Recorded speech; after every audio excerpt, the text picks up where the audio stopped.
हरी तुझे नाम गायिना खंड, हरी तुझे नाम गायिना खंड, या विण पाखंड नेणे काही अंतरी विश्वास अखंड नामाचा काया म्हणे वाचा हिची देई, तुका म्हणे आता देई संत संग, तुका म्हणे आता देई संत संग, तुझे नामी रंग भरो मना अंतरी विश्वास अखंड नामाचा काया म्हणे वाचा हिची देई विठ्ठल.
गायिना खंड, हरी तुझे नाम गायिना खंड, या विण पाखंड नेणे काही अंतरी विश्वास अखंड नामाचा काया म्हणे वाचा हेची ती. सेवेसाठी घेतलेला भंग संत श्रेष्ठ जगदबंध जगद्गुरु श्री तुकाराम महाराज यांचा अतिशय उत्कृष्ट असा वारकरी संप्रदायामध्ये अतिशय प्रसिद्ध असणारा असा आणि भगवंताजवळ जाऊन मागणी मागणारा असा अभंग आहे. विठ्ठल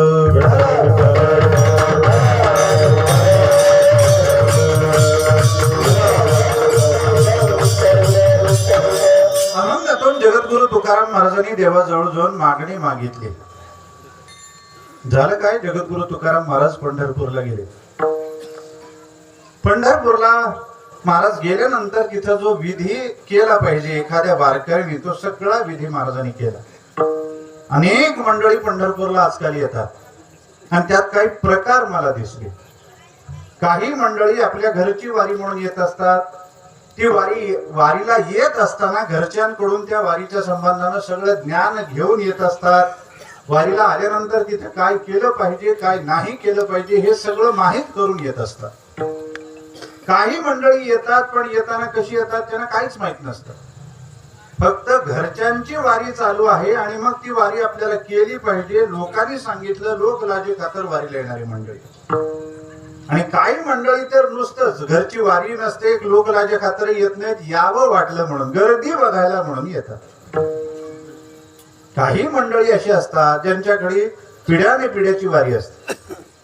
वडील अनेक वर्ष वारी करतात आणि मग ही अनेक वर्ष वारी करणारी वडील मंडळी आपल्या मुलाला सांगतात बाबांनो अशी अशी आपल्या घरची वारी आहे बरं, आपण वारीला गेलं पाहिजे.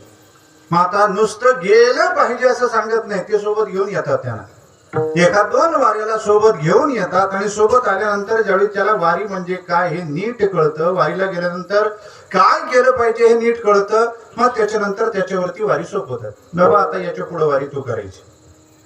पण काही मुलं मी अशी पाहिली ज्यांचे वडील निष्ठेनं वारीला यायचे पण मुलांनी ती वारी स्वीकारली नाही. मध्ये 2 वर्षाचा 4 वर्षाचा गॅप पडला, अंतर पडलं आणि मग गावातली मंडळी म्हणायला लागले एवढ्या मोठ्या हाडाच्या वारकऱ्याच्या पोटी जन्माला आला असेल, स्वतः करता नाही लोक करता तरी आपल्या बापा करता तरी वारी कर बाबा. जोपर्यंत तू वारी करणार नाहीस तोपर्यंत तुझ्या बापाला काही सुख लागणार नाही, त्याला काही स्वर्ग मिळणार नाही. गावातली मंडळी ज्यावेळी बोलायला लागली त्यावेळी त्याला वाटतं अरे बाबा लोक बोलतात मग गेलं पाहिजे. मग अशी मंडळी ज्यावेळी वारीला येतात काय कळतं त्यांना? पंढरपूरला आल्यानंतर करायचं काय काहीही कळत नाही. त्यांना वाटतं पंढरपूरला येणं म्हणजेच वारी जाईल. नुसतं पंढरपुरामध्ये यायचं, जमलं तसं पांडुरंगाचं दर्शन घ्यायचं. कारण मंडळी सुद्धा हुशार झाली. त्यांना बाकी तुकाराम महाराजाची प्रमाण माहिती आहेत का नाही माहिती नाही, पण एक मात्र पाठ आहे, तुका म्हणे मोक्ष देखील कळस.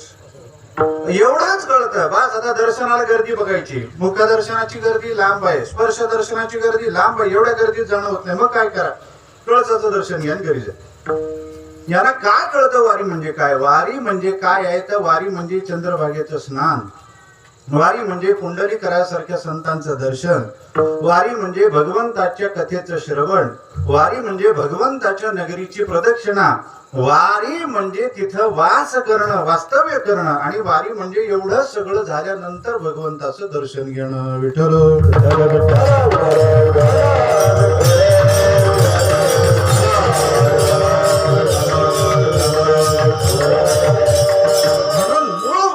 नियम असा आहे, दशमीची सकाळची अंघोळ पंढरपुरात चंद्रभागेची झाली पाहिजे. दशमीच्या रात्री मुक्काम, एकादशीला सकाळी अंघोळ झाली पाहिजे, एकादशीला हरिकथा श्रवण हरिजागर घडला पाहिजे, द्वादशीला सकाळची अंघोळ झाली पाहिजे, रात्रीची क्षीरापत घेतली पाहिजे, मग त्रयोदशीला. खरं तर पौर्णिमेशिवाय पंढरी सोडायची नाही. पण थोडीशी आपल्याला आपल्या संतांनी पूर्वजांनी मुभा दिली, बाबा पौर्णिमेपर्यंत राहणं शक्य नाही ना, मग त्रयोदशीला तरी सकाळी जा, पण 3 दिवस तरी तिथं राहिलं पाहिजे. कमीत कमी 3 अंघोळी चंद्रभागेच्या घडल्या पाहिजेत. आता हा नियम सांगितल्यानंतर काही शहाणे म्हणतात महाराज 3 अंघोळी करायच्या का? मग एकादशीला 1 सकाळी 1 दुपारी 1 संध्याकाळी केली चालत का? चालत नाही. अंघोळीचा उद्देश काय? आपल्याकडं अंघोळ एकदाच असते सकाळी. इतर लोकांना ब्रह्मचारी जे असतात त्यांना 2दा सांगितलं, संन्यासाला 2दा सांगितलं, आणि आपण एकदा सकाळी अंघोळ करून जर दुसऱ्यांदा अंघोळ करायची वेळ आली तर येऊ नये. तसं कोणीतरी गेल्यावरच आपल्याला दुसऱ्यांदा अंघोळ करायची वेळ येईल. 3 अंघोळी केल्या पाहिजे, तिथं राहिलं पाहिजे. आता हा सगळा विधी तुकाराम महाराजांना माहिती. पंढरपूरला महाराज आले, महाराजांच्या घरची वारी आहे ना, पंढरीची वारी आहे माझे घरी.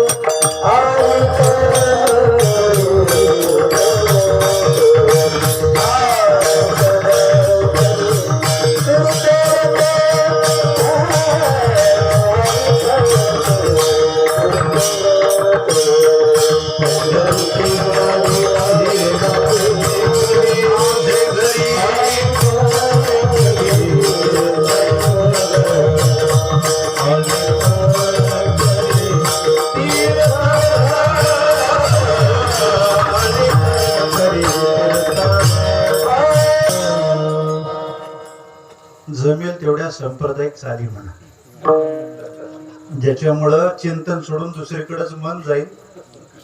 तेही तुकाराम महाराजांच्या मंदिरात बसल्यावर जर अशी एक आठवायला लागली, दुसरीकडे चित्त जायला लागलं, काय अर्थ या मंदिरात येण्याचा? मंदिरात आल्यानंतर सगळं चित्त हे देवतेपाशी गेलं पाहिजे, नामापाशी गेलं पाहिजे. सगळ्याची जबाबदारी आहे. तुकाराम महाराज म्हणतात माझ्या घरची वारी आहे, घरची पंढरीची वारी आहे माझी घरी. किती पिढ्या खालची? आपल्याला इतिहास माहिती 8 पिढ्यांचा. विश्वंभर बाबांपासून ही वारी सुरू झाली. मग आता इथूनच त्यांच्या घरात वारी आहे का? नाही ना. विश्वंभर बाबाच्या आधी सुद्धा त्यांचे पितृचरणी वारीला जायचेच ना. विश्वंभर बाबा तर सुरुवातीला वारीला यायला तयार नाही. आईसाहेबांनी पाहिलं म्हणे आपल्या घरची ही वारी आहे, मुलगा वारी करत नाही, मी काय करा म्हणे. काही नाही, त्याला बळजबरी एकदा वारीला पाठव. कारण आईसाहेबांचा विश्वास होता एखाद्याला बळजबरीनं पंढरीला वारीला पाठवल्यानंतर त्याला दुसऱ्यांदा जा म्हणायची गरज नाही, एकदा फक्त पाठवलं पाहिजे. आईसाहेब मागा लागले, जा बाबा एकदा वारीला जा, आपल्या घरची वारी आहे, जा बाबा. आपल्या सगळ्या पूर्वजांनी केली, नाही केलं तर दोष लागेल, जा म्हणून सांगितल्यानंतर एकदा बळबळ ते पंढरीला आले. पंढरीला आल्यानंतर आता त्यांना विधी जेवढा सांगितला गेला तेवढा त्यांनी केला आणि पांडुरंगाच्या दर्शनाला आले. एकदाच पांडुरंगाचं दर्शन घेतलं. एकदा दर्शन घेतल्यानंतर त्यांना एवढं पांडुरंगाचं वेळ लागलं विचारतो सोय. पाहिली या वेद पाहिली या वेद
राहुनी गोड, पुढं नाही चाल तुझी देवा. याच्यापेक्षा अजून काय गोडवा असं गोटून गोटून गोटून गोडवा याच्यात निर्माण केले. परमात्म्याचं रूप कसं पाहत राहावं असं पाहिली वेद लावी. एकदा पाहायचं फक्त एकदा, तो वेद लावून येतो. बैसी जीवी जडोनी ही अवस्था झाली विश्वंभर बाबांची. एकदा वारीला जाऊन आले, देहूला आल्यानंतर चित्त कुठंच लागेना. काय करावं आईसाहेबांना म्हणायला लागले, परत वारीला जाऊ का? आईसाहेब म्हणाले, जा ना, विचारायचं काय, चांगल्या गोष्टी कराय करता विचारायची काय गरज आहे? आई वडिलांना विचारायचं, ज्ञानेश्वरी वाचू, गाथा वाचू, माळा घालू, एकादशी करू, विचारायची काय गरज आहे? वारी करू का? या गोष्टी विचारायची गरज नाही. मनात आल्या की केल्या पाहिजे. या सोडून इतर गोष्टी जर मनात आल्या तर विचारल्या पाहिजे. पण आपण करतो विरुद्ध. या गोष्टी करताना विचारतो, याच्या विरुद्ध जे मनात येईल ते न सांगता करतो. आईसाहेब म्हणाले, जा, आनंदाने जा. विश्वंभर बाबांनी वारी सुरू केली. कशी सुरू केली? फक्त शुद्ध वारी नाही. पहिल्यांदा शुद्ध वारी, पहिल्यांदा तर 4 वाऱ्या झाल्या, नंतर प्रत्येक शुद्ध वारी झाली, त्याच्यानंतर प्रत्येक शुद्ध देवारी सगळ्यात चालू. देहू मध्ये थांबायचंच नाही. शुद्ध वारीला पंढरपूरला दर्शन झालं, देहूत यायचं, पुन्हा मध्यवारीला पंढरपूरला यायचं, दर्शन घ्यायचं, पुन्हा अशा वाऱ्या चालू झाल्या. आणि मग ही वारी करून ज्यावेळी हे थकले त्यावेळी देवाला म्हणायला लागले, देवा आता काही येणं शक्य नाही बाबा. परमात्मा म्हणाले, बाबा एवढ्या वाऱ्या केल्या तू, आता एवढा अधिकार मोठा झाला, तू माझी नाही मीच तुझी वारी केली पाहिजे. मीच तुझ्याकडे येतो म्हटल्यानंतर सांगितली खूण, आंबराईमध्ये ज्या झाडाखाली तुला तुळशी बुक्का दिसेल तिथे थोडासा खंड मी आहे. आणि मग दिंडी समारंभाने विश्वंभर बाबा तिथे गेले. थोडस ते आंबराईच्या खाली त्यांना तुळशी बुक्का दिसला, तिथं वरची माती बाजूला केली, खाली मूर्ती निघाल्या, त्या मूर्ती वाजत गाजत आणल्या. पहिल्यांदा वाड्यात स्थापना केली, नंतर आता ते मंदिरात केली. 8 पिढ्या आधीपासूनची वारी. बरं 8 पिढ्या आधी का नाही ना, त्यांचे वडील जायचे. आईसाहेबांनी काय सांगितलं, आपले पूर्वज जायचे. त्याच्यामुळे कधीही वारी सुरू झाली कोणी सांगत नाही. मी माझ्या घराण्याचं नेहमी उदाहरण देतो. देगलूरकर घराण्याचं उदाहरण आम्ही सांगतो. आमच्या घरची वारी किती 7 पिढ्या खालची. मूळपूर सद्गुरू श्री गुंडा महाराजांनी चालू केली तेव्हापासून वारी, कारण याच्या आधीचं आम्हाला माहिती नव्हतं. पण आता या 6 महिन्यामध्ये 8 महिन्यामध्ये आम्हाला आणखीन एक जुना पुरावा मिळाला. त्याच्यामुळे त्याच्याही आधी कधीपासून या घराण्याची वारी चालू आहे त्याचा इतिहास मिळतो. इतिहास कधीचा आहे? ज्ञानोबांच्या काळापर्यंत जातो. ज्ञानोबांच्या काळी आमचे जे काही पूर्वज होते त्या पूर्वजांची आणि ज्ञानोबांची सोलापूरच्या सिद्धेश्वर मंदिरात भेट झाल्याचं आम्हाला इतिहास सापडला, पुरावा सापडला त्याचा. ज्यावेळी हेही वारीला इकडून गेले आमचे पूर्वज आणि ते ज्ञानोबा तिकडून आले, दोघांचा मुक्काम सिद्धेश्वराच्या मंदिरामध्ये. सकाळच्या वेळी ज्यावेळी आमचे पूर्वज खंडोजी नाईक पूजा करायला लागले महादेवाची, त्यावेळी कानावर आलं ज्ञानोबा आणि 4 भावंड आलेले आहेत. हे कळाल्याबरोबर त्यांनी पूजा थांबवली, पहिल्यांदा ज्ञानोबांच्या दर्शनाला गेले. ज्ञानोबांनी पाहिलं, अरे हे 16 आलेत म्हणजे यांची पूजा चालू आहे. मग त्यांना विचारलं, काय देवा पूजा चालू आहे? होय. कुणाची? महादेवाची. मग सोडून कशाला आले? कानावर आलं ज्ञानोबा आलेत म्हटल्यानंतर दर्शनाला आलो. दर्शनाला आलो म्हटल्यावर ज्ञानोबा म्हणाले, चला मी पण येतो तुमच्यासोबत तुमच्या महादेवाच्या दर्शनाला. तिथं दोघांचा झालेला संवाद, त्याचा इतिहास मिळाला. किती पिढ्या झाले बघा. ज्ञानोबांचा काळ आपण 750 त्यांचा अवतार महोत्सवाची जयंती साजरी करतो. 750 वर्षाखाली ज्ञानोबा होऊन गेले. म्हणजे आमची वारी किती झाली? 750 वर्षापासूनची. त्याच्यामुळं सगळ्यांच असं आहे, आपण जेवढं मागे जाऊ तेवढं आपले सगळे पूर्वज पांडुरंगाची वारी करणारे. तसं तुकाराम महाराजांची वारी आपण म्हणतो विश्वंभर बाबा, पण त्याच्या आधी सुद्धा खूप आधीपासून त्यांची वारी चालू. वारीला आल्यानंतर महाराजांनी काय केलं? सगळं केलं. चंद्रभागेचं स्नान केलं, पुंडलिकाचं दर्शन घेतलं, हरिकथा केली, नगर प्रदक्षिणा केली, पांडुरंगाचं दर्शन घ्यायला मंदिरात आले. आल्यानंतर ज्यावेळी पांडुरंगाच्या पायावरती डोकं टेकवलं त्यावेळी पांडुरंगाने ओळखलं तुकाराम महाराज आले. त्यांना पाहिलं, खांद्याला धरून उभं केलं. म्हणे, काय तुकाराम महाराज? म्हणे, काय नाही देवा, तुम्हाला एक वचन द्यायचंय. वचन द्यायचं हे ऐकल्यावर भगवंतांनी पुन्हा विचारलं, काय द्यायचंय? वचन द्यायचं देवा. म्हणजे काय? म्हणजे अहो वचन द्यायचंय मला. काय वचन द्यायचंय? हरी तुझे नाम गाईन अखंड. देवा मी तुमचं अखंड नाम गाईन, हे तुम्हाला मला वचन द्यायचं. आता हे वचन म्हटल्यानंतर भगवंताला एवढा आनंद झाला. तुकोबारे खरं सांगू का? म्हणे हे शब्द ऐकायला माझे कान आतुर झाले होते. कारण इथं वारीला नाही कधीही कोणताही भक्त येऊ द्या, येतो फक्त मागतो बघा, मागणीशिवाय दुसरं काही कानावर माझ्या पडलं नाही. आज तुम्ही वचनाची भाषा करता आज काहीतरी वेगळं कानावरती पडलं, एवढा आनंद झाला. बर कशाचं वचन देता? अखंड तुमचं नामस्मरण करण्याचं. अहो पण असं वचन देऊन चालत नाही, कारण नुसतं वचन देऊन चालत नाही, वचन पूर्ण केलंही पाहिजे. आयुष्यभर तुम्ही नामस्मरण केलं पाहिजे. म्हणजे करतो ना देवा, करतो, पण एखादा नामस्मरण करायला लागला तर दुसरा कोणीतरी येतो त्याला त्याच्यापासून दूर करू पाहतो. त्यावेळी काय कराल? महाराज म्हणाले एकच करेन, अनेक पाखंड नेणे काही, अनेक यावेळी पाखंड नेणे काही, दुसरं तिसरं कानावर सुद्धा घेणार नाही. अगदी बाहेरचा आवाज सुद्धा किती फट झालं काय पुढे झालं काय तिकडे जायचंच नाही, सगळं लक्ष इकडे ठेवायचं. दुसरं कानावर सुद्धा घेणार नाही देवा. का कराल? अंतरी विश्वास अखंड नामाचा, कारण माझ्या अंतःकरणामध्ये नामाचा अखंड विश्वास निर्माण झालेला आहे. पण या सगळ्या करता देवा माझं वचन पूर्ण करण्याकरता मला तुमच्याकडून काही पाहिजे. काया मने वाचा हेची दे, कायसाठी पाहिजे? वाचेसाठी पाहिजे, मनासाठी पाहिजे. काय पाहिजे? तुका म्हणे आता दे संत संग, तुझे नामे रंग भरो मना. आम्हाला संत संगती पाहिजे. महाराजांनी अभंगातून संतांची संगती मागितली. याच नाही, अनेक अभंगातून जगद्गुरु तुकाराम महाराज मागतात. तुम्ही आम्ही मागतो, संतही मागतात, देवही मागतो, सगळेच मागताना आपल्याला दिसतात. तुम्ही आम्ही मागतो का मागतो? कारण जीव अपूर्ण आहे म्हणून. त्याच्यामुळे सगळंच त्याच्याकडे असतं असं नाही. काही असतं तर काही नसतं. काही गोष्टी त्याला प्रारब्धाने दिलेल्या असतात. अन्नमान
अन्नमान धन हे तो प्रारब्धाधीन. या गोष्टी प्रारब्धानेच आपल्याला मिळालेल्या असतात.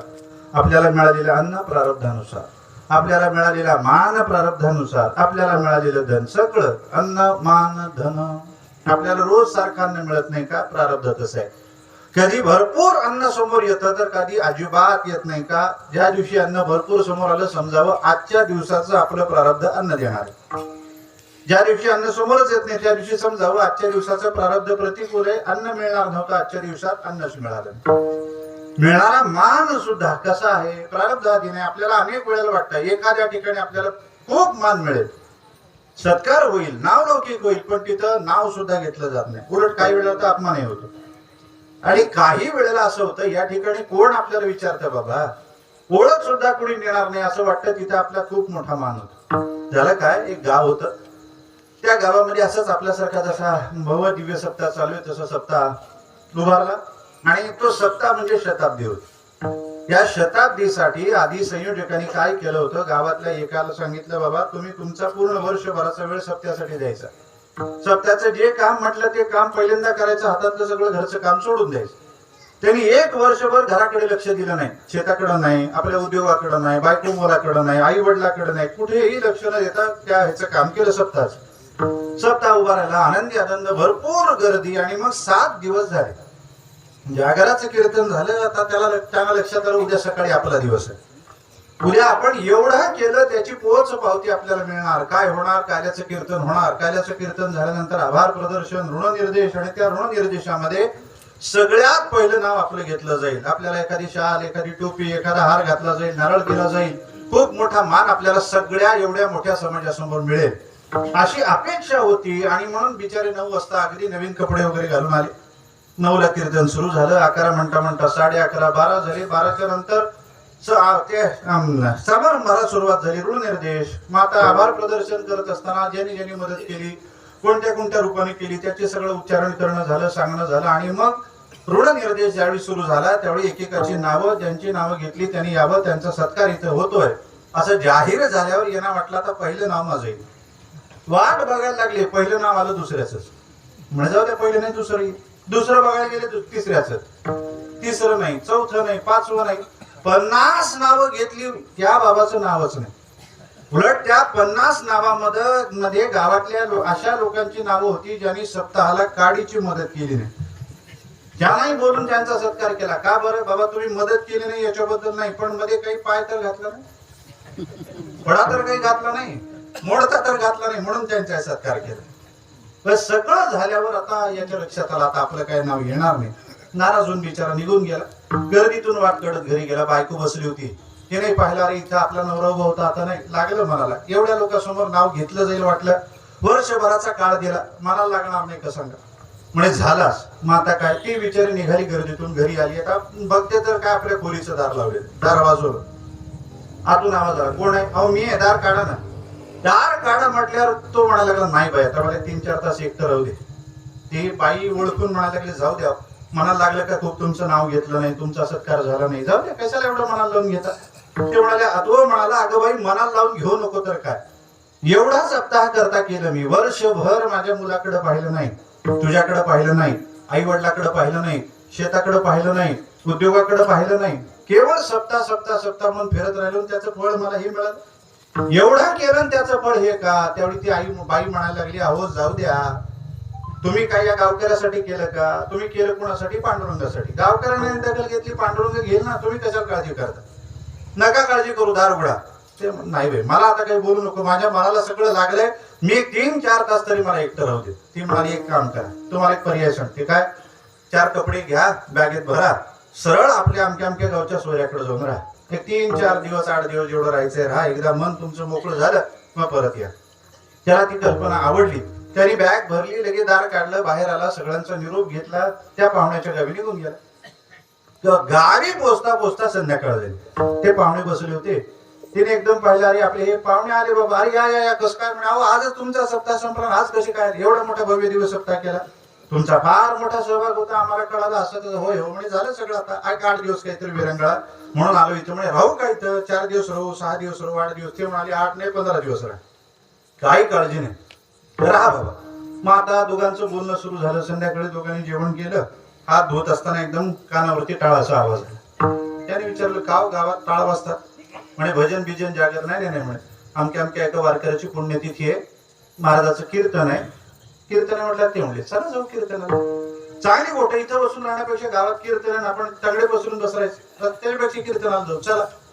ते कीर्तनाला त्या जिथं यजमानाकडे कीर्तन होतं तिथं आले. आल्याबरोबर त्या यजमानानं पाहिलं, एवढा मोठा पाहुणा आलाय ज्याने वर्षभर वेळ दिला सप्ताहासाठी, एवढा सप्ताह यशस्वी करून दाखवला. आनंदानं त्याने त्याचं स्वागत केलं. स्वागत केल्यावरती असं खाली बसायला लागले. म्हणजे बसायचं नाही पाहुणं, टाळ घेऊन उभे राहा, टाळ घेऊन उभे राहा. ते म्हणाले, टोपी नाही, हे काय नवीन टोपी दिली. लगेच टोपी दिली, लगेच काय काय टाळ करायला याची सवयच लागली.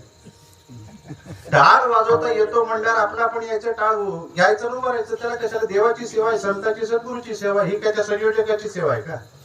पण नाही, यायचं बसायचं, इकडं तिकडं बघायचं. मग दोघांना हा उठा उठाव, नाही उठा उठाव. आता ते आमच्या त्यात 15 मिनिट त्याच्यातच जातात आमचे. हे उठा म्हणतात, ते नाही म्हणतात, मग उठणार, मग टाळ घेऊन उभा. त्याच्या करता बाबा टोपी नाही बाबा. त्याने म्हटलं घ्या टोपी, टोपी दिली, टाळ दिला, लगेच उभे राहिले. बरं आता ना म्हटलं आपल्याला काही गाता येत नाही, एवढी सगळी गुणजन मंडळी असताना आपला काय तिथे नंबर लागणार आहे बाबा.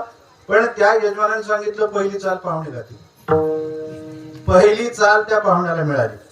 पाहुण्याने चाल गायली तर जसं येईल तसं काय झालं. मग आता त्यांना वाटलं झालं काम आपलं, बाजूला जाऊन उभे राहिले.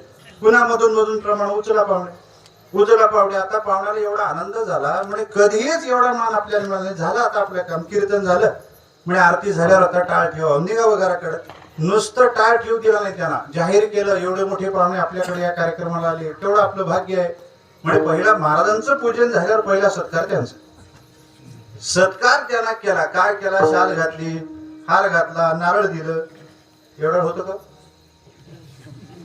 नुसत्या नारळाला काय 30 रुपयाला म्हणत, बरोबर आहे का? 30 रुपयाला नारळ. नारळाला काही नसतं, नारळाच्या खाली असतं ते. खरं असतं ते नारळाखाली. मग नारळाखाली एक तपकिरी रंगाचं पाकिट दिसलं. मग आता एवढा खुश झाला बाबा, सगळंच झालं. म्हणजे एवढा मान मिळाला. घरी आला सगळं घेऊन, पलंगावर दोघंही झोपले. इकडच्या पलंगावर हे घरातले यजमान, तिकडे हे झोपच ना बाबा, इकडच्या अंगावर एकदा, इकडच्या अंगावर. तो पलंग वाजायला लागला, कारकूर कारकूर. ते यजमान म्हणाले, अहो काय चाललंय, झोपा ना, तुमचा परंग वाचतो त्याच्याने मला झोप येणार. म्हणे अहो झोपच येणार, काय येणार? म्हणे अहो जिथं अपेक्षा केली तिथं नाव सुद्धा नाही, आणि जिथं अपेक्षाच केली नाही तिथे एवढा मान झाला. म्हणे आता मला एकच गोष्ट सांगा, सकाळची पहिली गाडी कितीला आहे? पहिली गाडी कितीला आहे? कशा करता? म्हणे आता पहिली गाडी धरतो, म्हणे घरी जातो बायकोला दाखवतो, बघ जिथं मान मिळायला पाहिजे होतं तिथे मिळाला नाही, आणि जिथं अपेक्षा नव्हती तिथे एवढा मोठा मिळाला. विठ्ठल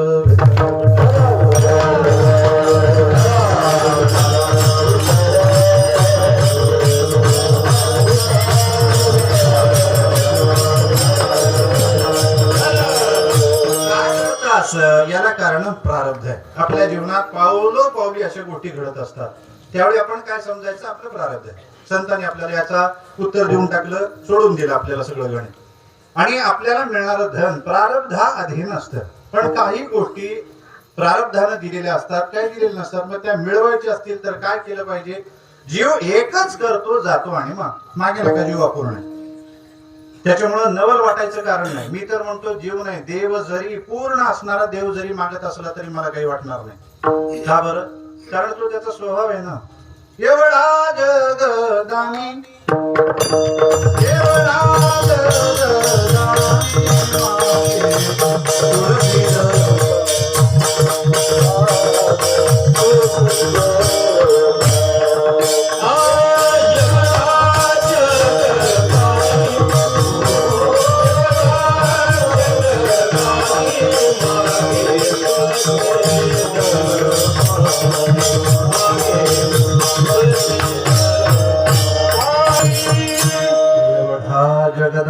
एवढा जगदानी मागे तुळशी दळपाणी. एवढा म्हणजे केवढा? एवढा मोठा परमात्मा, सगळ्याच बाबतीत तो मोठा आहे, कुठल्याच बाबतीत कमतरता नाही.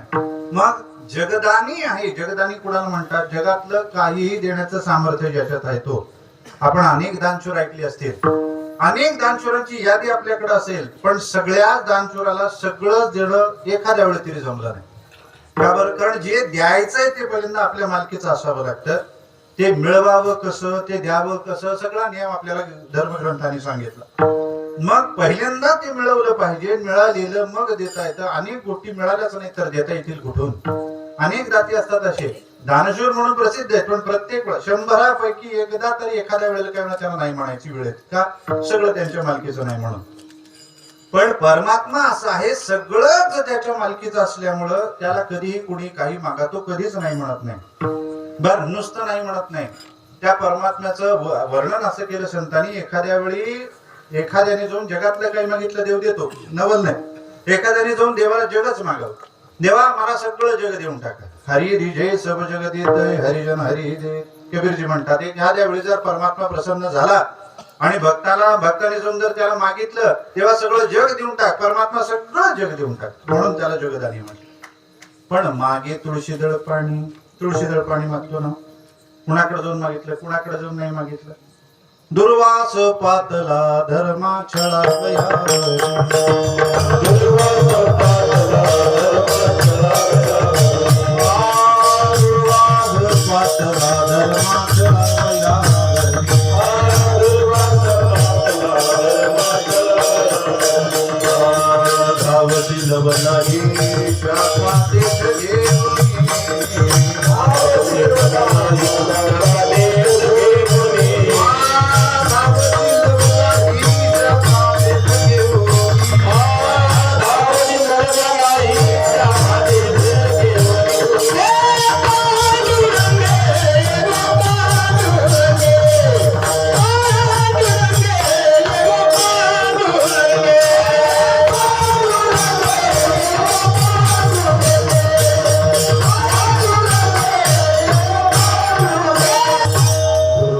पातला धर्मा छळावयावनी, दुर्वास पातला धर्मा छळावयावनी, धावसी लवला ही शाखा देठ घे गुणी. तुकाराम महाराजांनी प्रसंगाचं वर्णन केलं. झालं काय? ज्यावेळी दुर्योधनाकडे दुर्वासाने चातुर्मास केला आणि त्या चातुर्मासावरती प्रसन्न होऊन दुर्वासाने दुर्योधनाला म्हटलं, काय मागायचे बाबा माग, तुला मी प्रसन्न आहे तुझ्या. दुर्योधन म्हणाला, काय कमी आहे महाराज मला मागायला? बघा हस्तिनापुरासारखं राज्य आहे, बघा माझी अश्वशाळा बघा, गजशाळा बघा, माझा कोश बघा, माझी सेना बघा, माझं ऐश्वर्य बघा, काय कमी आहे? सगळं माझ्याकडे आहे, मला काही नको.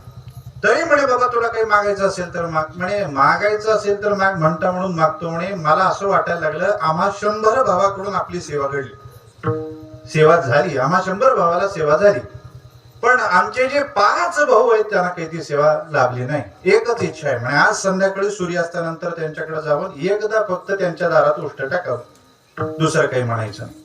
दुर्वासाने हे ऐकलं. दुर्वास म्हणायला लागले अरे अरे दुर्योधना म्हणे एवढा उत्तम चातुर्मास केलास म्हणे, पण सगळं मातीत घातला जो.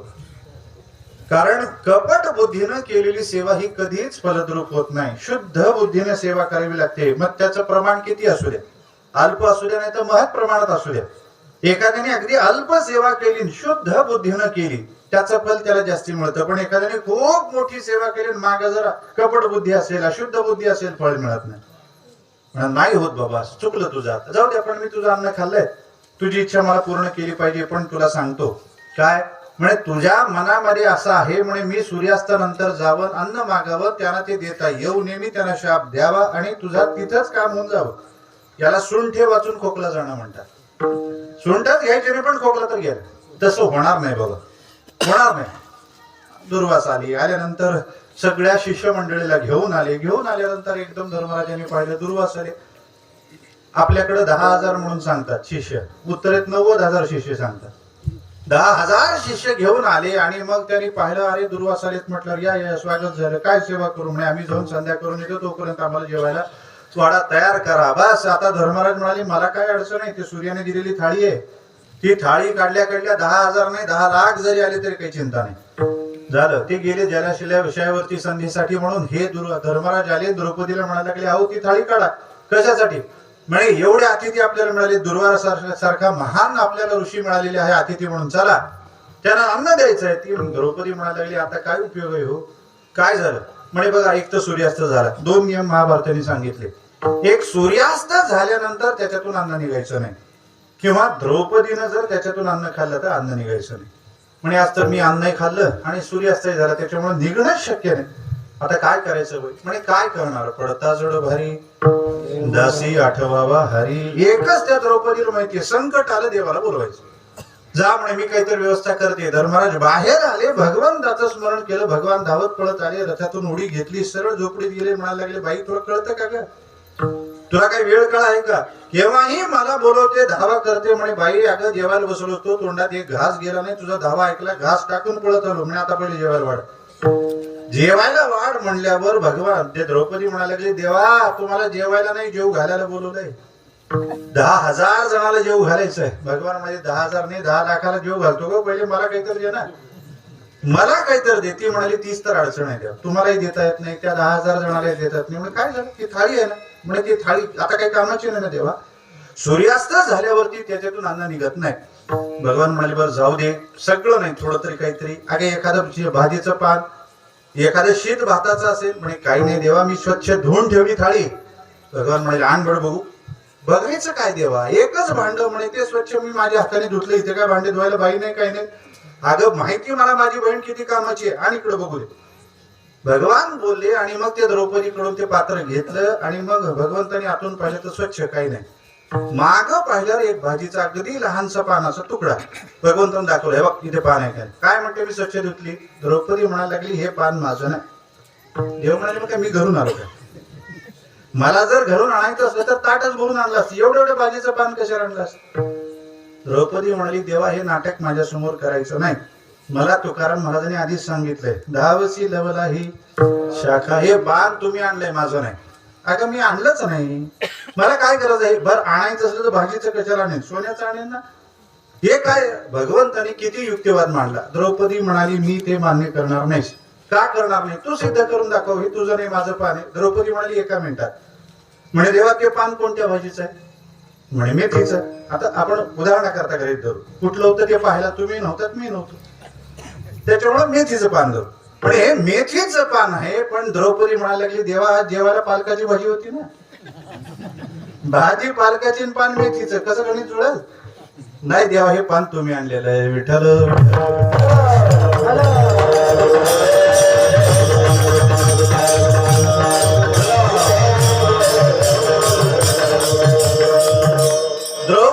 सिद्ध करून दिलं, हे पान माझं नाही, तुम्ही आणलेलं. देव म्हणाले जाऊ दे, मी आणले, दे बाई, हातावर ठेव. कसं ठेव? असं नुसतं ठेवायचं नाही. संकल्प सोड. आणि शाखापत्र प्रदान परमात्मा श्रीकृष्ण प्रियंताम प्रीतो भवतो. सोड संकल्प.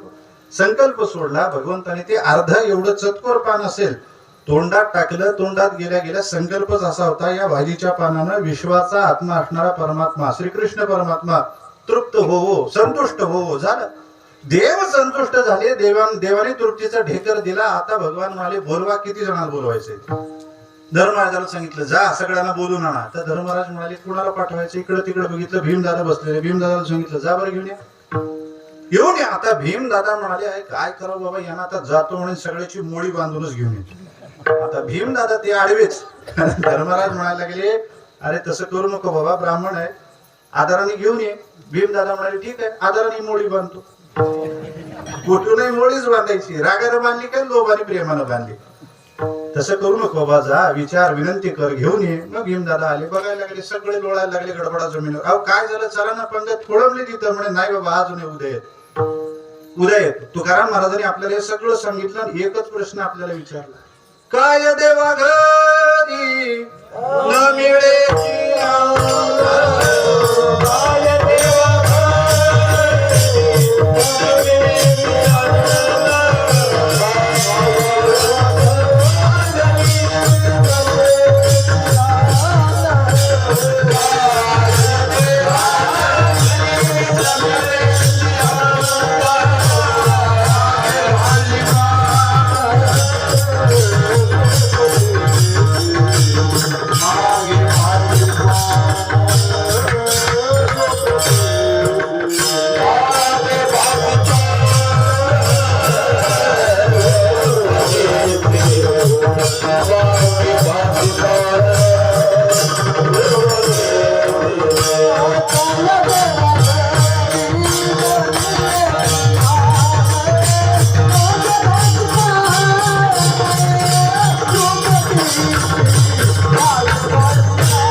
देवा घरी न मिळेची अन्न.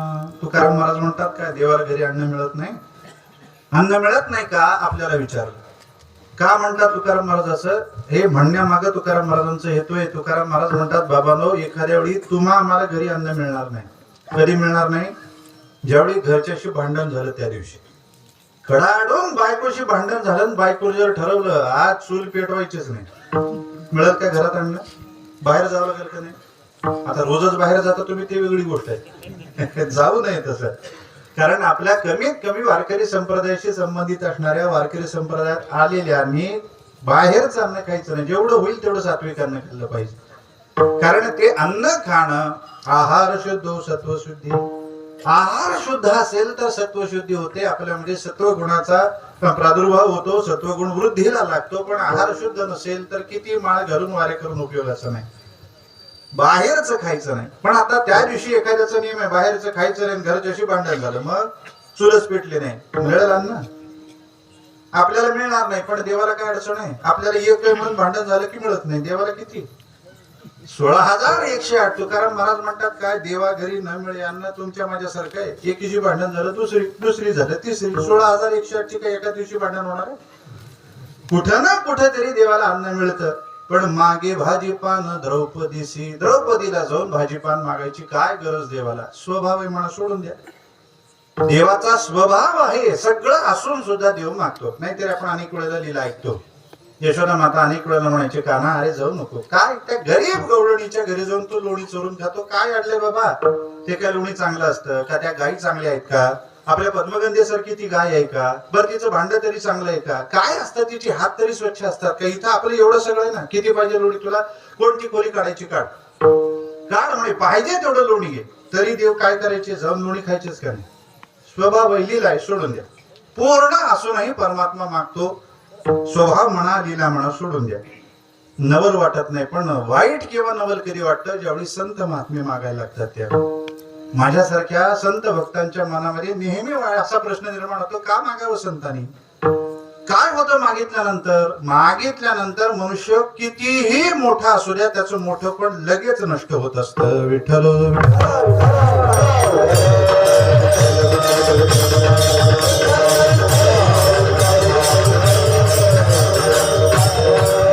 कोणी कितीही मोठा असू द्या त्याचं मोठं पण तोपर्यंतच टिकतं जोपर्यंत तो कोणाजवळ जाऊन काही मागत नाही. तावान महता महती यावत किमी पिहीन याचे ते लोका. जा एकदा त्यांनी देव म्हणून म्हटलं सगळं मोठं पण गेलं. यांच्या लाघवकारी याचं नाही लघुता लहानपण निर्माण करून देणारी असते. म्हणून संतांना लहानपण आलेलं आम्हाला सहन होणं. इतर कोणाला देवाला जरी लहानपण आलं तरी चालतं पण संतांना आलेलं चालत नाही. मनामध्ये अनेक दिवस हा प्रश्न होता, त्रास व्हायचा, का एवढ्या वेळेला संतांनी मागितलं? मागू नये खरंय. मोठे महाराज होते पितृचरण, त्यांना म्हटलं महाराज असं असं आहे, मनाला लागलेली गोष्ट आहे, संतांनी मागू नये असं वाटतं. महाराज म्हणाले काय झालं मागितलं? अहो मोठं पण जातं ना. कारण आम्ही वाचलं, सुभाषितकारांनी सांगितलं, विद्वानांनी सांगितलं, मागणाऱ्याचं मोठं पण जातं. संतांचं मोठं पण गेलेलं आम्हाला सहन होणार नाही. महाराज म्हणाले असं नाही, नुसतं संत मागतात म्हणून लहान होत नाही. कारण काय होतं, काही वेळेला एखादा लहान असतो तो मोठ्यासारखी क्रिया करतो म्हणजे मोठा होईल का? त्यांनी उदाहरण सांगितलं, अगदी व्यवहारातलं गुण उदाहरण. नातू आहे, नातू आपला नातू काय करतो, एखाद्या दिवशी खेळत खेळत एकदा येतो, त्या आजोबाची जी पगडी असते टोपी असते डोक्यावर घालतो, चष्मा घेतो, डोळ्याला लावतो, त्यांची काठी हातात घेतो, उपरणं गळ्यात घालतो, त्यांचे जोडे पायात घालतो, अशा काठी वाजवत वाजवत म्हणतो मी आजोबा झालो. 5 वर्षाचा मुलगा आजोबा होईल का? आजोबा व्हायला किती लागतील? 50 वर्ष तरी लागतील का नाही? म्हणजे 5 वर्षाचा पोरगा कसा आजोबा होईल? सगळे हसायला लागतात, ओ आजोबा या या या आजोबा. बघू दात आहेत का? आता त्या आजोबाच्या तोंडात दात नाहीत, याच्या तोंडात दात नाही, म्हणून आजोबा होतो का? हा वय 5च वर्षाचं ना. मग आता याचं हे खेळणं बघितलंय, 8-15 दिवसांनी आजोबाला लहर उठते. आजोबा काय करतात, ते नातवासारखं रांगायला लागतात. आता ते आजोबा मोठे हसलेले लहानासारखं वागायला लागले म्हणजे लहान होतील का? नाही. तसं संत महात्मे मोठे असलेले लहानासारखी क्रिया करायला लागले, तुमच्या माझ्यासारखी मागणी करायला लागले म्हणजे ते मागणी लहान होत नाही. का बरं? कारण ते कधीच प्रपंचातलं मागत नाही. काय मागतात? एकतर पंढरपूर सारख्या क्षेत्राचा वास मागतात, पांडुरंगासारख्या महादेवतेची सेवा मागतात, भगवंताचं नामस्मरण मागतात किंवा संतांची संगती मागतात शेवटच्या चरणात. तुका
खंड हरी तुझे नाम गाईना खंड याविण पाखंड नेणे काही अंतरी विश्वास खंड नामाचा काया म्हणे वाचा हेचे देई तुका म्हणे आता देई संत संग तुका म्हणे आता देई संत संग तुझे नामे रंग भरो मना अंतरी विश्वास अखंड नामाचा काया म्हणे वाचा हेची देई. तुकाराम महाराज म्हणतात देवा आम्ही तुम्हाला वचन देतो.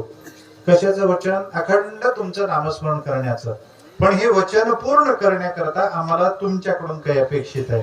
काय पाहिजे? तुका म्हणे आता देई संत संग. आता म्हणजे कधी? आम्ही वचन दिले देवा ते पूर्ण करण्याकरता. आता काय पाहिजे? देई संत संग. संतांची संगती जगद्गुरु तुकाराम महाराजांनी मागितली. अनेक अभंगातून संतांची संगती मागितलेली आपल्याला दिसून येते. का संतांची संगती मागतात? याचं उत्तर एका सुभाषितकाराने दिलं. महाजनस्य संसर्गः कस्य नोन्नतिकारकः. ते सुभाषितकार आपल्याला विचारतात, बाबांनो महाजनाचा म्हणजे संत जनाचा संसर्ग म्हणजे संगती. संग कुणाला उन्नती प्राप्त करून देत नाही बाबा.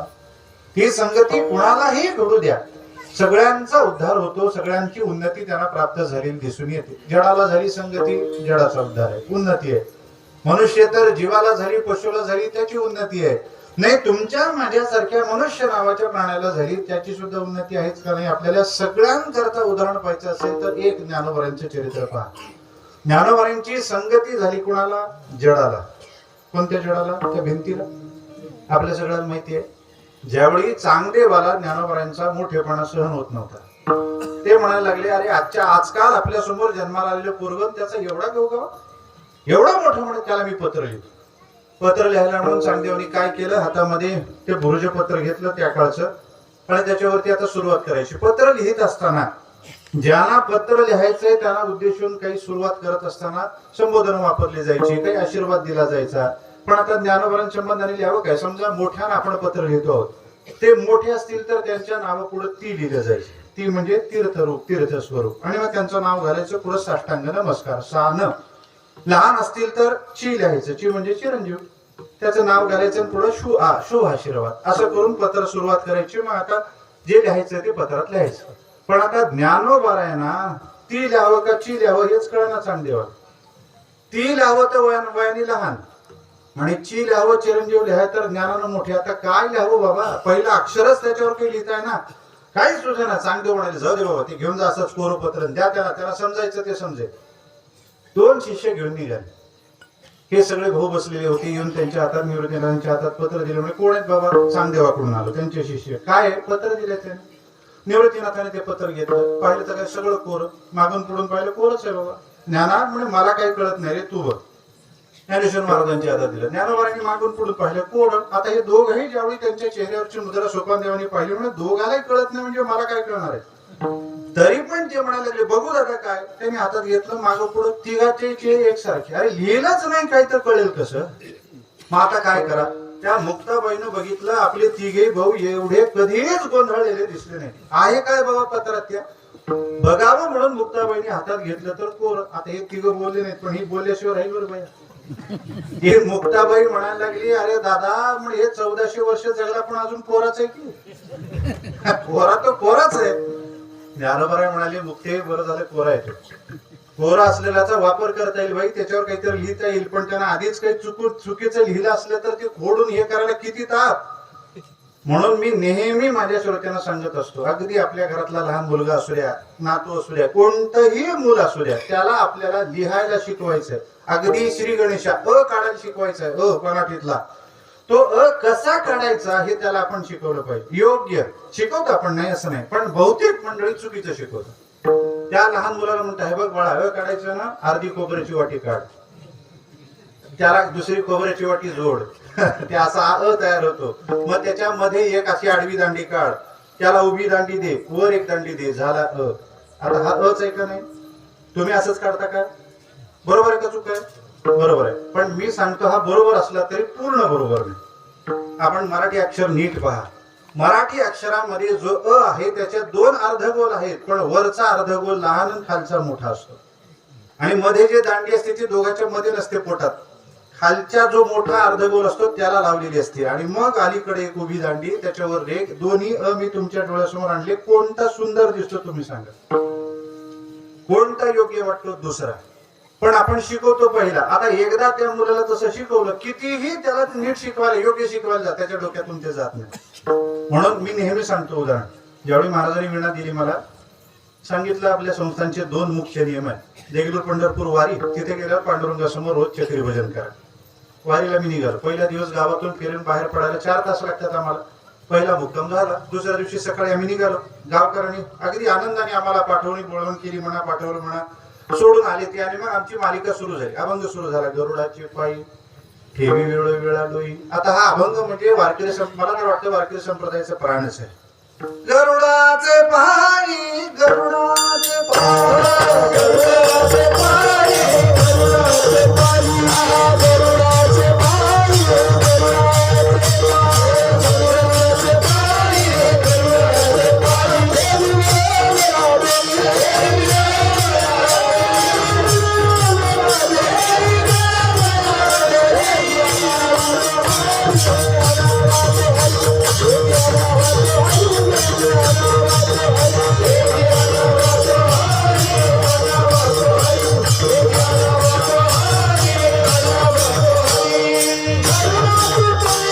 मी नेहमी हे प्रमाण दिल्यावर सांगत असतो, बोलत असतो, शहाणा गुणीजन टाळकरी कुणाला म्हणायचं, जो या चालीला दुसरी चाल लावत नाही.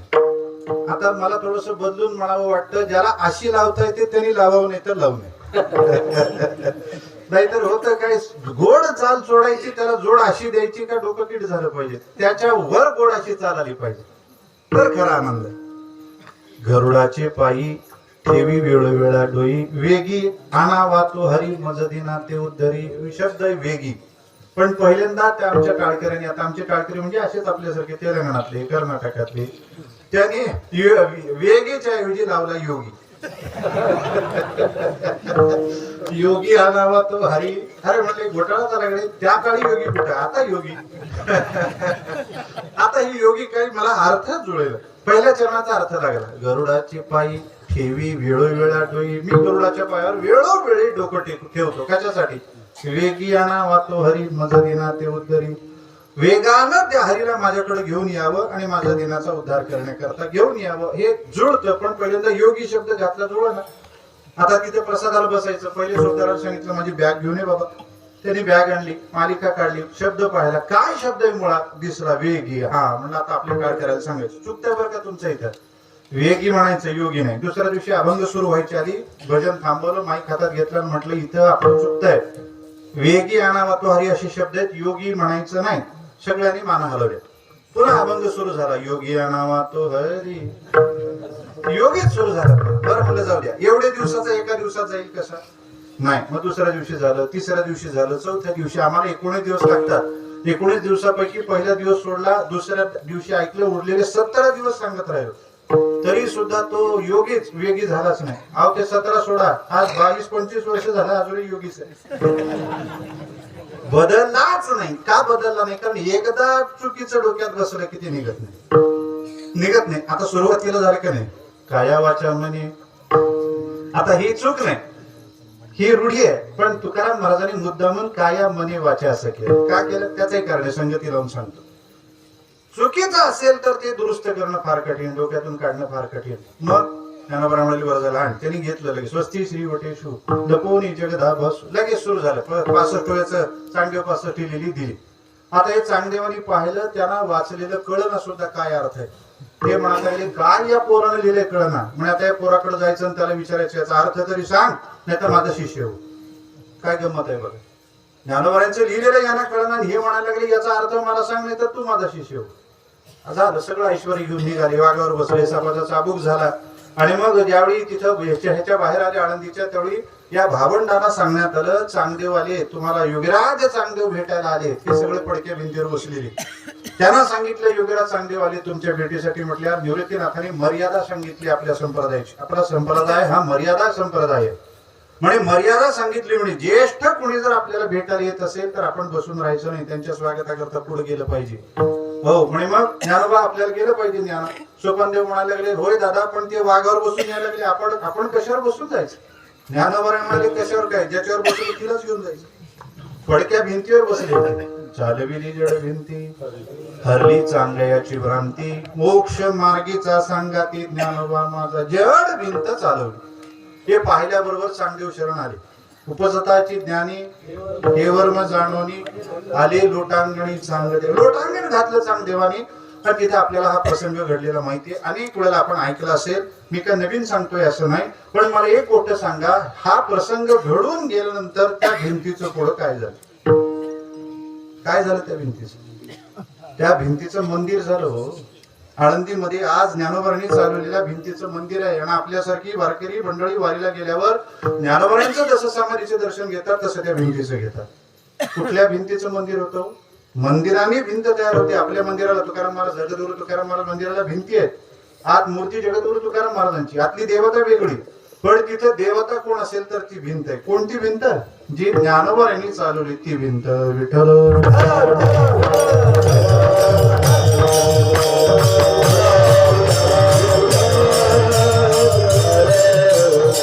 जडाला संगती झाली ज्ञानोबाईंची, त्याची उन्नती झाली. भिंतीचं मंदिर झालं, उन्नती झाली. आता मनुष्य तर जीवाला पशुला झाली. रेड्यामुखी वेद बोलविला, गर्भद्विजाचा हरिला, शांतरूपी प्रगटला ज्ञानोबा माझा. पैठणमध्ये शुद्धीपत्र आणण्याकरता ज्यावेळी ज्ञानोबा गेले त्यावेळी तिथं त्यांनी रेडा बोलवला. ज्ञानदेव म्हणे बोल रे ऋग्वेद. ऋग्वेद, त्या ऋग्वेदातले मंत्र रेडा म्हणायला लागला. हा प्रसंग तिथल्या सगळ्या विद्वानांनी पाहिला. सगळे नतमस्तक झाले. म्हणजे आम्ही कोण तुम्हाला शुद्धीपत्र देणार? मूळचेच तुम्ही शुद्ध आहात, आमचा तो अधिकार नाही. तुम्हाला उपनयन संस्काराची सुद्धा गरज नाही, एवढे तुम्ही शुद्ध आहात. ते सगळं झाल्यानंतर ज्ञानोबा सगळी ब्राह्मण मंडळी तिथून निघाली नेवाशाकडे. नेवाशाकडे निघाली तेव्हा त्या रेड्याने विचार केला, आता या गावातल्या येड्यात राहण्यात अर्थ नाही, यांच्यात राहण्यात अर्थ नाही. मग आता काय शहाणे आपल्याला भेटलेत, आपण त्यांच्या मागे गेलं पाहिजे. हे चार भावंडाच्या मागे रेडा चालत चालत निघाला. कुठपर्यंत? तिथं नगर, अहिल्यानगर जिल्ह्यामध्ये आळे फाटा नावाचं गाव, तिथं रेड्यांनी आपला देह ठेवला. तिथं त्यांची समाधी बांधली.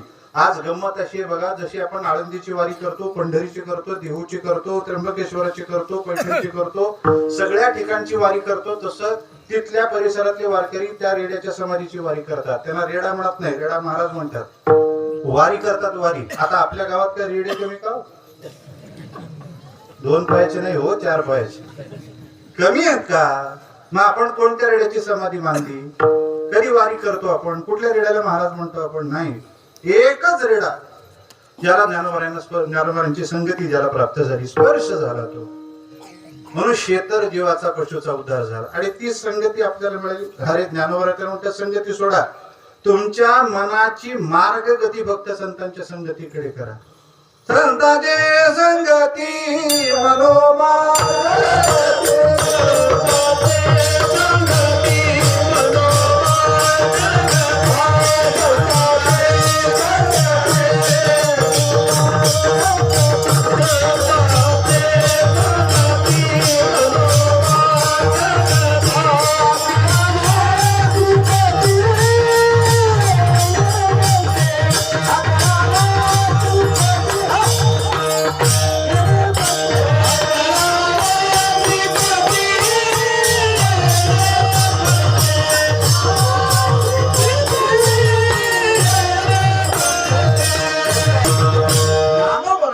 हरिपाठात सांगितलं, संताची संगती मनोमार्गगती. आपल्या मनाची मार्गगती संतांच्या संगतीकडे करा. काय होतं? आकळावा श्रीपती येणे पंथे. 2दा ज्ञानोबांनी हरिपाठामध्ये आकळणी शब्द वापरला, पण दोन्ही ठिकाणी वेगळा अर्थ आहे. इथे एकदा वापरला आणि भावबळे आकळे एरवी नाकळे करतळे आवळे तैसा हरी. तिथं आकळे शब्दाचा अर्थ प्राप्त होणं, भावबळे आकळे, भावाच्या बळानं तो प्राप्त होतो असा अर्थ आहे. पण इथं आकळणे शब्दाचा अर्थ, आकळे शब्दाचा अर्थ कळणे या अर्थाने, जाणणे, जाणवणे एवढ्याच अर्थाचा आहे. आपण आपल्या मनाची मार्गगती संतांच्या संगतीकडे केली तर आपल्याला देव कळायला लागतो.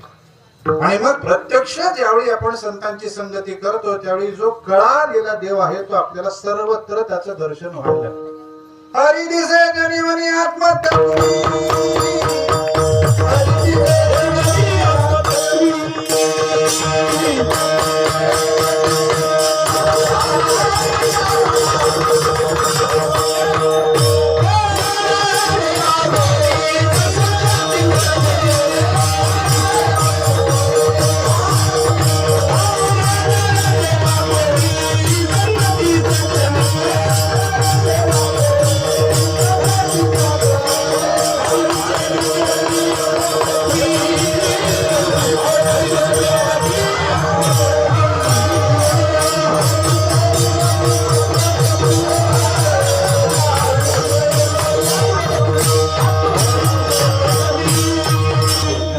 ज्ञानदेवा गोडी संगती सज्जनी, ज्ञानदेवा गोडी संगती सज्जनी, हरी दिसे कुठे जनी वनी, आत्मतत्वी सर्वत्र परमात्मा दर्शन झालं. कुणाला झालं, कशाने झालं? केवळ संतांच्या संगतीमुळे. उदाहरण भागवतातलं देतो. भागवतातलं उदाहरण घ्या प्रल्हादाचं. प्रल्हादाला ज्यावेळी मारण्याकरता प्रयत्न केले पित्यानी, त्यावेळी सगळे प्रयत्न विफल झाले. शेवटी प्रल्हादाला आपल्या पित्याने मांडीवर घेतलं ना, तो विचारायला लागला, बाळा अरे बाबा तुला मारण्यासाठी एवढे प्रयत्न केले, का मरत नाही? कोण विचारते कुणाला? बघा, पोटच्या पोराला बाप विचारतो, तुला माराय करता मी प्रयत्न केले, का मरत नाहीस बाबा? का मरत नाहीस? प्रल्हादाने विचारलं, काय केलं बाबा? काय काय केलं सांगा तरी मग मी त्याला सांगेन, उत्तर देईन का मरत नाहीये. तुला पहिल्यांदा आम्ही हत्तीच्या पायाखाली दिलं, गजेपी विष्णू. ज्या हत्तीच्या पायाखाली दिलं त्या हत्तीत माझा विष्णू तरी देव तरी आहे. तुला सापाच्या कोठडीत टाकलं, भुजगेपी विष्णू. त्या भुजंगातही माझा देव विष्णू आहे. तुला पाण्यात बुडवलं बाबा, जलेपी विष्णू. तुला त्या अग्नीत टाकलं ना, अग्नीत ज्वलनेपी विष्णू. आपल्याला माहिती ना, आता आलाच नसण होळिका. होळी ती होलिका नावाची ती जी बाई होती, बहीण म्हणतात तिला, वर होता म्हणे अग्नी काही करणार नाही. म्हणजे तिने काय केलं, सल्ला दिला म्हणे याला, हिरण्यकश्यपूला एक काम कर, कशाने स्मरत नाही म्हणे, माझ्याकडे युक्ती. मोठा असा ढिगारा रच म्हणे लाकडाचा, मी त्याच्यावर जाऊन बसते माझ्या भाच्याला मांडीवर घेऊन, आणि मग खालून जाऊन तू फक्त अग्नी लाव, मला तर काही होणार नाही, तुझा भाचा जळून जाईल. काय घडलं? अग्नी जाळी तरी न जळे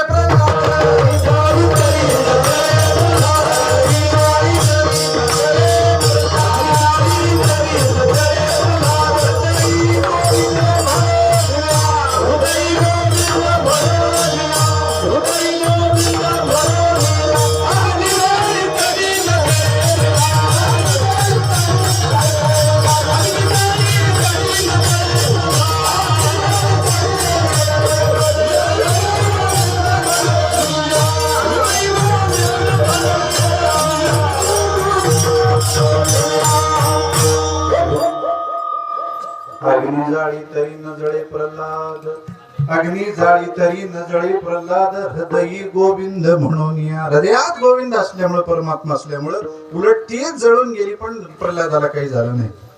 आणि बाबा सगळीकडे माझा परमात्मा आहे.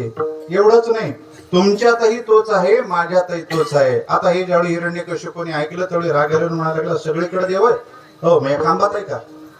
खांबात आहे का? म्हणे आहे, खांबातही आहे. म्हणून खांबाकडे बघून नमस्कार केल्या केल्या यांनी उठून त्या खांबाला लाद घातली. त्याच्यातून भगवंताचा अवतार, आपल्याला प्रगटीकरण भगवंताचं झालं. भगवान प्रगटले आणि सगळे अटी पूर्ण करून त्याचा वध केला. सगळीकडे परमात्मा दिसला का नाही? दिसला. हरी दिसे जनिवनी, आत्मतत्वी. सगळीकडे प्रल्हादाना हा परमात्मा दिसला. कशाने दिसला हो? संगतीमुळं. कोणाच्या? नारदाच्या. ज्यावेळी हिरण्यकश्यपू तपश्चर्या करता गेला त्यावेळी त्या इंद्राने पाहिलं आसन रिक्त आहे, त्याने आक्रमण केलं आणि सगळं आपल्या ताब्यात घेतलं. कयादू मातेच्या पोटामध्ये बीज आहे, तंतू आहे, लक्षात आल्यानंतर तो नष्ट करण्याकरता बळजबरीनं उडून घेऊन जात होता. पण नारदाने त्याला अडवलं, म्हणे बाबा हिच्या पोटात महान भगवत भक्त आहे, तू त्याच्या केसाला धक्का लावू शकणार नाहीस. कळाल्यावर इंद्राने कयादू मातेला नमस्कार केला, 3 प्रदक्षिणा घातल्या आणि तिथून निघून गेला. नारदाने कयादूला आपल्या आश्रमात आणलं आणि रोज ज्ञानोपदेश करायला लागले. तो ग्रहण आईने केला नाही, पण गर्भात असणाऱ्या प्रल्हादाने केला. सत्वर उच्चार प्रल्हादी सत्वर उच्चार प्रल्हादी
उच्चार प्रल्हादी बिंबला उद्धवाला धला कृष्णदाता सत्वर कुणाच्या ठिकाणी बिंबला विचार कुणाच्या ठिकाणी बिंबला फक्त प्रल्हादाच्या ठिकाणी आई नाही आई झोपी जायची गर्भात असलेले प्रल्हाद त्याचं श्रवण करायचे आणि त्याच्यामुळे त्यांना ज्ञान झालं संगती घडली गर्भात असताना त्याचा परिणाम काय हरिदिसे जनिवनी आत्मतत्वी तुमच्या माझ्यासारख्याला प्रत्यक्ष संतांची संगती घडली तर हा परिणाम होतो म्हणजे काय होतं उन्नती होते आणि म्हणून तुकाराम महाराज म्हणतात तुका म्हणे आता देई संत संग तुझे नामी रंग भरो मना कशा करता संतांची संगती पाहिजे उन्नती तर होतेच देवा पण मुख्य कारण तुकाराम महाराजांनी सांगितलं आम्ही जोपर्यंत संतांच्या संगतीत आहोत तोपर्यंत तुझ्या नामाचा रंग म्हणजे आनंद अंतःकरणात भरून असतो एकदा आम्ही संतांच्या संगतीतून बाहेर पडलो होतं काय हळूहळू तो आनंद कमी होता आपण पहा आज जागराचं कीर्तन शेवटचं गातापूजेचं उद्या काल्याचं कीर्तन काल्याच्या कीर्तनानंतर आता आपल्या गावामध्ये आजूबाजूला कुठे सप्ताह असेल नसेल आपण त्या सप्ताहात सामील व्हाल न व्हाल पण त्याच्यानंतर होतं काय आजचा जो आनंद आपल्याला आहे मिळालेला आहे तो उद्या राहील का संध्याकाळी आज का टिकू नये कारण ही सगळी मंडळी इथं आहेत एवढं वेंबीच्या देठापासून उत्तम उत्तम गायन चालू आहे भगवंताचं नामस्मरण चालू आहे कथा कीर्तन चालू आहे म्हणून तो आनंद अंतःकरणात आहे एकदा तिथून आपण बाहेर या संगतीतून पडलो सगळा आनंद कमी होऊन जातो तुकाराम महाराज म्हणतात हा अनुभव माझाच नाही प्रत्येक जीवाचा आहे देवा जोपर्यंत आम्ही संतांच्या संगतीत आहोत तोपर्यंत नामाचा आनंद अंतःकरणात भरून राहतो एकदा तिथून बाहेर पडलं की कमी होतो म्हणून देवा विनंती आहे संतांची संगती द्या का बरं पण तुम्हाला नामाचाच आनंद अंतःकरणात भरून राहावा वाटतो महाराज म्हणतात अंतरी विश्वास अखंड नामाचा कारण अंतःकरणामध्ये नामाचा अखंड विश्वास जागृत झालेला आहे आणि म्हणून देवा काया मनी वाचा हेची दे देवा याच्याकरता काय करता एक आम्हाला गोष्ट द्या वाचे करता एक द्या मना करता एक द्या वाचे करता एक द्या काय करता काय पाहिजे तुका म्हणे आता दे संत संग मना करता काय पाहिजे अंतरी विश्वास अखंड नामाचा आणि वाणी करता काय पाहिजे तुमचं नाव पाहिजे अभंगाच्या पाहिजे हरी तुझे नाम गायिता हरी तुझे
संतांची संगती पाहिजे, मना करता अंतःकरणात अखंड तुमच्या नामाविषयीचा विश्वास पाहिजे आणि वाणी करता काय पाहिजे, हरे तुझे नाम, देवा तुमचं नाम पाहिजे.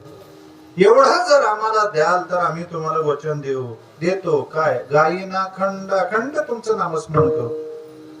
अरे बाबा, पण तुम्ही वचन देता, तुम्ही वचन पूर्ती होण्याकरता, पूर्ण करण्याकरता जे मागता ते देऊ सुद्धा, पण हे करत असताना समजा एखादा आला आणि तुमचा बुद्धिभेद करायला लागला तर याविण पाखंड नेणे. काही पाखंड शब्दाचा अर्थ आहे धर्म विरुद्ध मत, पण इथं फक्त मत विरुद्ध एवढाच अर्थ घ्यायचा. धर्म शब्द सोडायचा, मत सोडून देऊन विरुद्ध एवढाच अर्थ इथं घ्यायचा. याच्या विरुद्ध जर कोणी काही घेऊन सांगेल, नामधारकाला त्याचं चित्त त्याची विचलित करण्यासाठी, साधनेतून त्याला खाली ओढण्यासाठी अनेक जण प्रयत्न करतात.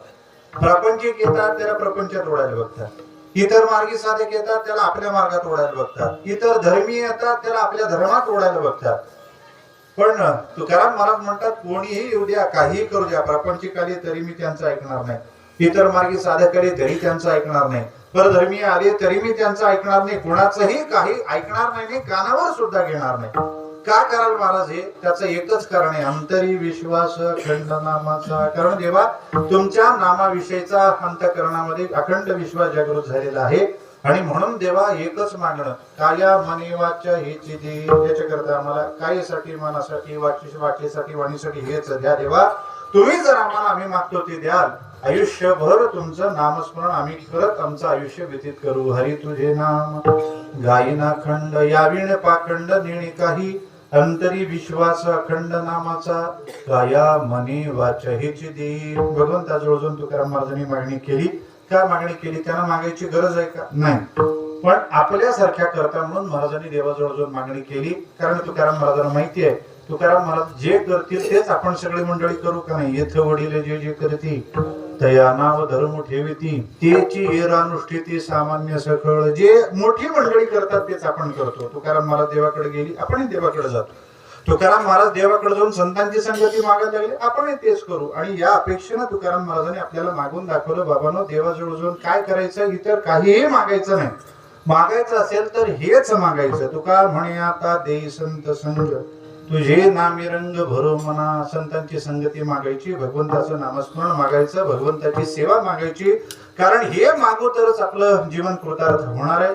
ज्याला आपलं जीवन कृतार्थ करून घ्यायचंय त्यांनी तुकाराम महाराजांनी ज्याप्रमाणे मागणी मागितली, जी मागणी मागितली त्याप्रमाणे ती मागणी मागावं, आपला उद्धार करून घ्यावा. यथामती झालेली सेवा पंढरीश परमात्म्याच्या चरणी, माऊली ज्ञानोबा तुकोबारांच्या चरणी, सद्गुरू गुणा महाराजांच्या, वैकुंठवासी महाराजांच्या चरणी अर्पण करतो. अतिशय प्रेमानं, निष्ठेनं, जोमानं गेल्या 28 वर्षापासून आपण इथं सप्ताह करतात. अतिशय प्रेमानं आपण सगळी मंडळी सप्ताह करता. भगवंताच्या चरणी प्रार्थना एवढीच, सप्ताह करणारी मंडळी, आयोजक, संयोजक, नियोजक, निमंत्रक, आपण सज्जन श्रोते मंडळी, मला माहिती आहे आजूबाजूची सगळीच आपण मंडळी मिळून इथे येऊन हा सप्ताह करत आहोत, करत असता. त्यामुळे सगळ्यांच्याच विषय भगवंताच्या चरणी मागायचा आहे. सगळी श्रोते मंडळी, ही गुणजन टाळकरी वादक मंडळी, सप्ताहाला सहकार्य करणारी मंडळी, सप्ताहामध्ये सेवा करणारी मंडळी, सगळ्यांनाच भगवंतांनी उदंड आयुष्य द्यावं, आरोग्य द्यावं, ऐश्वर द्यावं, अशीच सेवा सगळ्यांकडून करून घ्यावी ही प्रार्थना करतो आणि थांबतो. ज्ञानेश्वर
तुक म्हणे आता रे संत संग तुक म्हणे आता रे संत संग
कबीर मेरा ये कबीर हरि गुण गाने का